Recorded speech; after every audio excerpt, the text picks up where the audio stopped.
My name is Joe Armstrong, and my geocaching username is Joe GPS. I started geocaching in 2001 in September. It was 8 years ago. We had 75 people show up. I did it in a town that was 150 miles from where I live.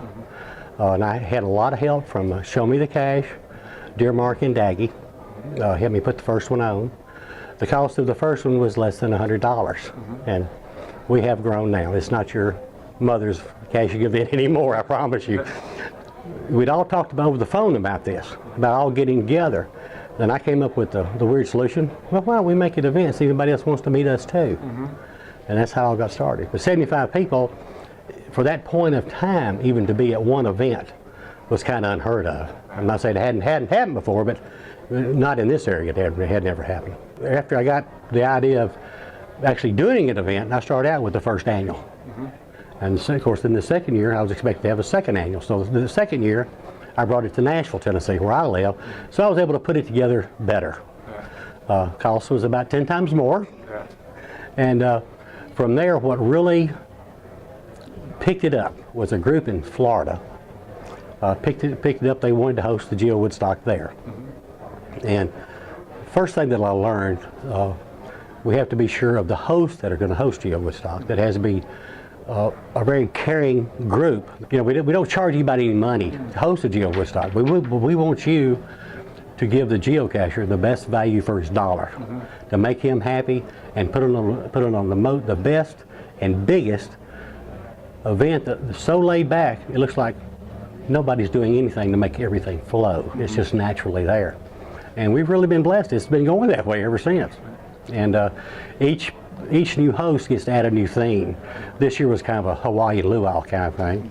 In Bell Buckle last year, it was just a small town. We actually rented an entire town and had this at. And the year before that, it was in California at a small family type farm with farm animals and everything. It worked great. And this year, of course, it was on a vegetable farm, vegetable and fruit farm, which has really worked out good too. We've had them in state parks, state fairgrounds. Our next one next year in Warren, Pennsylvania will also be in a state park. A county fairground. And of course, all the fairgrounds people are always wanting to work with us because we do bring a considerable amount of dollars. We never have tried to persuade them like most other convention type things are. You know, this is the amount of money we're going to bring to your area. You know, but we're able to show them the numbers that we have brought, and we've always had good relationships with all the city planners.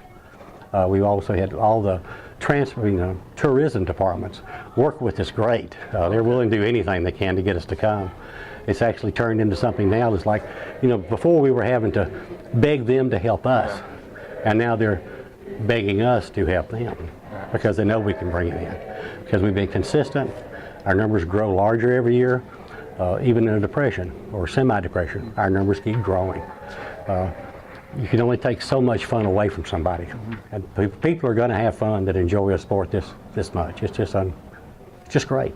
Back in the early beginning, on the forums, believe it or not, this is one of the things that got this started.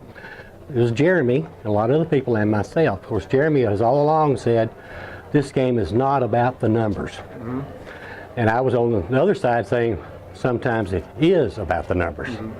And that pertained to, because that's what I was doing. I was accumulating a lot of numbers at one time, and I was third in the world for 2 or 3 years. But everybody assumed that everybody was in the top 10. We're kind of like, you know, little bitter enemies going back at each other, but we weren't. We were all friends. We emailed each other all the time, and you know, spoke to each other sometimes over the phone. And I asked every one of the top 10 where would be a good place for us to all get together for one time and just actually meet each other. And every person in the top 10 except for one, I think, was able to make it. And they came from Minnesota and New Jersey and just Missouri, everywhere. And of course, out of Tennessee, we had 2 from Tennessee. And it was all about the numbers, the high numbers of people who want to meet each other. And that's how it all got started. Over the years, that has changed for GeoWoodstock. It's still about the numbers, but it's about the number of friends you make, the number of smiles you get while you're just walking around. And it's all about just having a good time.